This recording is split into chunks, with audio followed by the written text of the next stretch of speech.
Hey guys, what's up? This is Shivari from eGadgets for you, and in this video I'll talk about the most important aspect, or so as to say a greatest debate going around the corner, is that whether you will opt for a Qualcomm Snapdragon chipset smartphone or a Mediatek chipset smartphone. Now there are some technicalities involved in both these chipsets, so you have to understand the full scenarios, and based on that you can make your decisions. So it's high time that we dig deep into this particular aspect of a better chipset to use in your smartphones. So let's get started. Now first up, let's start with the Mediatek one. Mediatek is a Taiwanese company and they are producing mass chipset for the smartphones nowadays.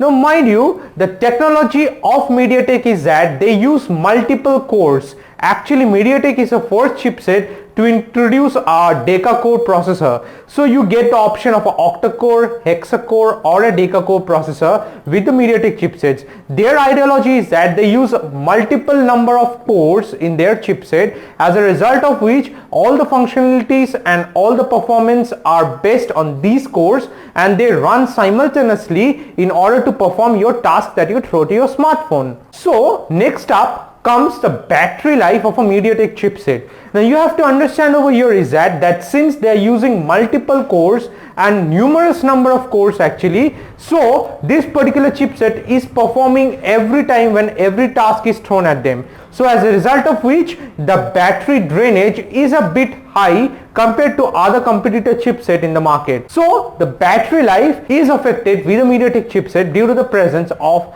numerous cores. Now comes the performance of a Mediatek chipset. Now since as I have already told that the Mediatek uses multiple cores, so performance is great in this chipset because there are additional cores and actually many number of cores for any given particular task. Like for example, you want to take a photograph, or say example you want to play a game. There are numerous cores available, so it can distribute the work simultaneously in the available cores next by next. So the performance is good, and mind you, with the latest introductions of the Helio P20 chipset, the P31s, the performance has enhanced a lot in the Mediatek chipset than its predecessors. Now next is a heating issue. Since Mediatek uses multiple cores, so it works also on all these particular cores, as a result of which it exhibits a little bit of more heat than its competitors. So yes, it has a tendency to become warm or exorbitant more amount of heat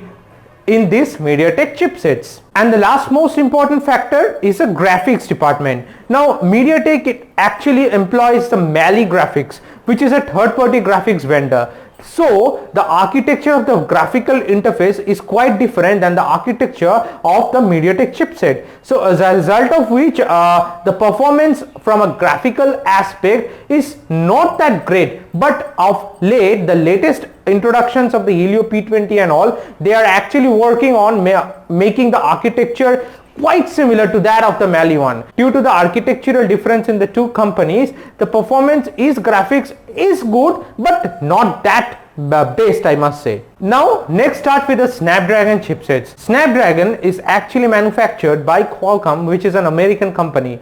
Now what is their technology is that they do not rely on the cores. They actually make processors based on different scenarios and incorporate all those processors in their chipsets. So a Snapdragon chipset will have a CPU, GPU, media processors, image processors, Wi-Fi module, radio module, GPS module. So all these various scenarios of processors are embedded in the chipset of Qualcomm. So Qualcomm chipsets are also referred to as SoC, that is system on chips. So as a result of which the performance is actually flexible with the Qualcomm Snapdragon. Now let's start with the performance of a Qualcomm Snapdragon chipset. Now as I have mentioned that the SoC is a system on chips, they have different processors embedded in the chipset, so they have specific processor for specific performance. Like for example, you want to take a photograph, the media processor will come into effect. Like for example, you want to navigate using the Google app, the GPS module will come into effect. So they have multitasking abilities embedded in them due to the presence of different processors for different performance. Hence, the performance is actually great in Qualcomm Snapdragon. And mind you, due to the presence of these different processors in a single chipset, they actually come a bit costly too. Now, the next important factor is the battery life. Now, as I have already mentioned that the presence of different processors in this particular chipset assigns different tasks to them. So, the battery life is actually wonderful with the Snapdragon.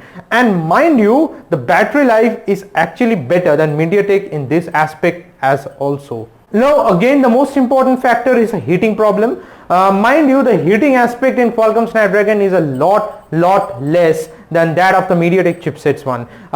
Again, the performance is based on the different processors in the chipset, so different tasks are carried on by that particular processor present in it. But there is an exception, like for example the Qualcomm Snapdragon 820 chipset, it has a history of emitting a lot of heat. So there are exceptions to it, but overall, normally speaking, the Qualcomm Snapdragon chipset exhibits less heat than any other chipsets. Now then again, the most important factor is obviously graphics. And what Snapdragon does is that, actually Qualcomm does is that they manufacture their own graphics unit, which they term as Adreno, and they incorporate that into the chipset as well. So the structural difference that was present in Mediatek is not present over here, because Qualcomm is quite aware of the structural or the architectural algorithm in their chipset, and they manufacture their graphics Adreno in respect to that only. So the graphics performance is actually wonderful in the Qualcomm Snapdragon chipsets.